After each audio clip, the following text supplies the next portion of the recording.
All right, ready for questions? Please raise your hand. We've got the microphones around the room.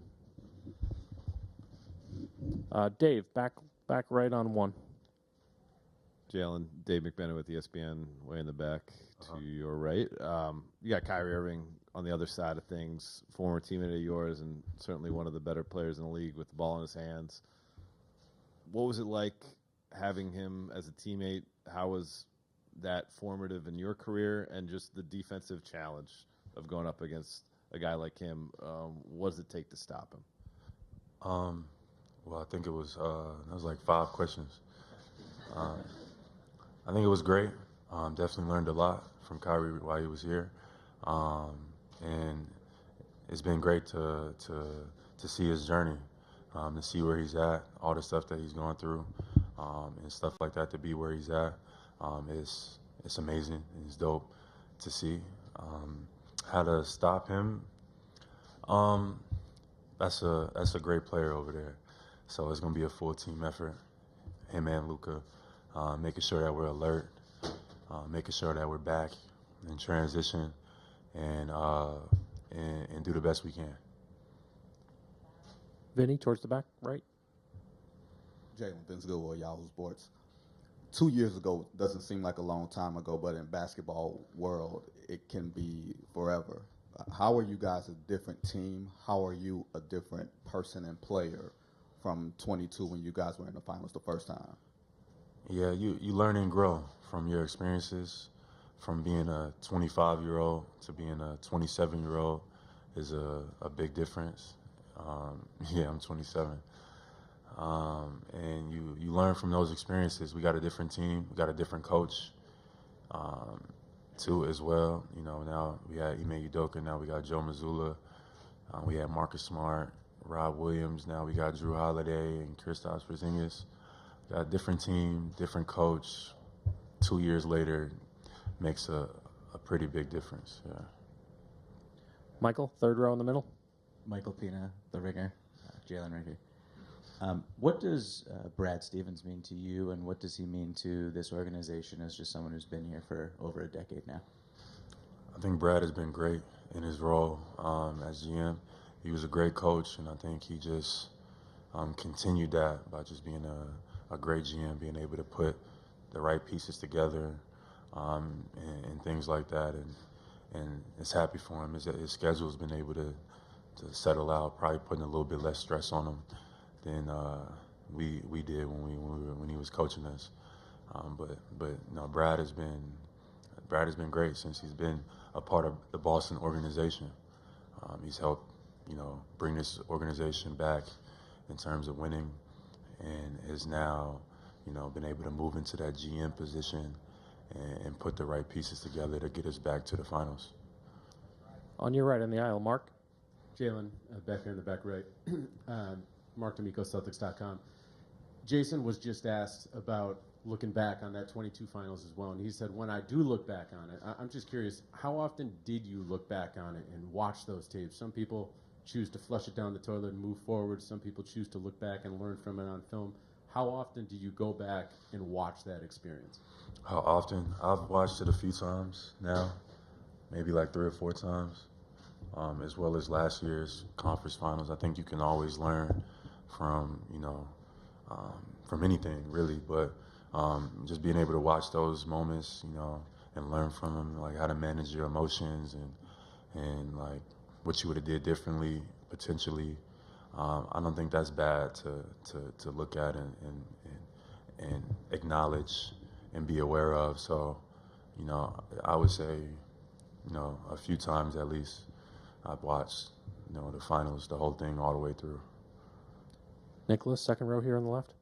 Hey there, Jaylen. Nick Galley, Field Level Media. You mentioned brand new team, brand new coach compared to the 2022 finals run. How has Joe's kind of approach just throughout the playoffs and here in the finals been different from Ime's? Just 2 different people. So, 2 different guys. Joe got his own style. Ime had his own style. Both were great coaches. But Joe has been able to just emphasize,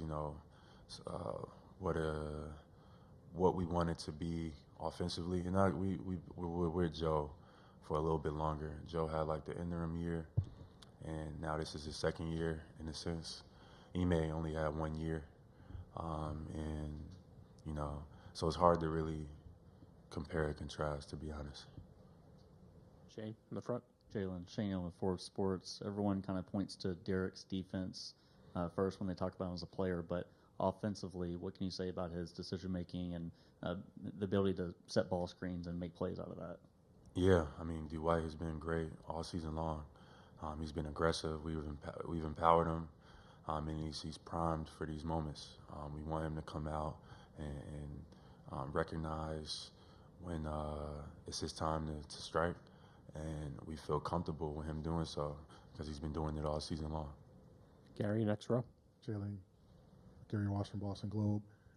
I asked Jason earlier about being one of the more scrutinized players in the postseason, and you can relate to that. You've been scrutinized throughout your career. Does that bond you together? Does that bring you together? Do you guys talk about that? Do you joke about that? And how does that affect like your mentality, your focus? You know, are you not as friendly? Does it affect you at all when you hear things? And how do you kind of take that into this moment where it's the biggest stage? I think it's fair. I think it's a fair question, and I think it's fair to say that it does affect you. You know, being embraced versus being scrutinized. And you know, one of my favorite quotes is like, "The child who isn't embraced by the village," or something like that. You will what is it? Y'all know this quote, right? No? You will feel like the warmth. The child doesn't feel the warmth of the village. Will like burn it down, or something like that. Yeah, whatever. It's neither here nor there. But you know, referencing that, it means like, you know, you get to a point where it's like, you know, you get scrutinized enough for a large part of your career, and it becomes normal. And then it just rolls off you. For me, at least, I could say, I don't know if Jason feels the same way. It's kind of been that my whole career, in a sense, you know, just being booed when you were drafted, to saying you were overpaid, and saying you were overpaid again.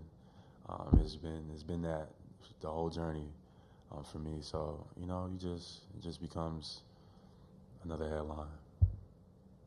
Bob, last question here on the left. Hey, Jason. Bob Schron. Again, piggyback on Gary's question, your journey has involved a lot. In the beginning, you were coming off the bench and was fighting for playing time. It goes back that far. And I know how Joe focuses on you guys focusing on the on the moment. But how do you frame the legacy of this group in terms of winning a championship? One of the guys asked about it being special as a Celtic, but it also has to do with you guys as a group. And I think that's a great question as well. And I think this is a special group. I really do. The core group of it has been here for a few years now. We've been able to go through the experiences of, you know, having success but not having success at the same time. So I think that, you know, to solidify it, you know, the ultimate goal is to get over the hump and win. And I think that'll add a lot to our legacy. But as of right now, I mean, that story is still kind of untold. Thank you, Jen. Drew will be up next.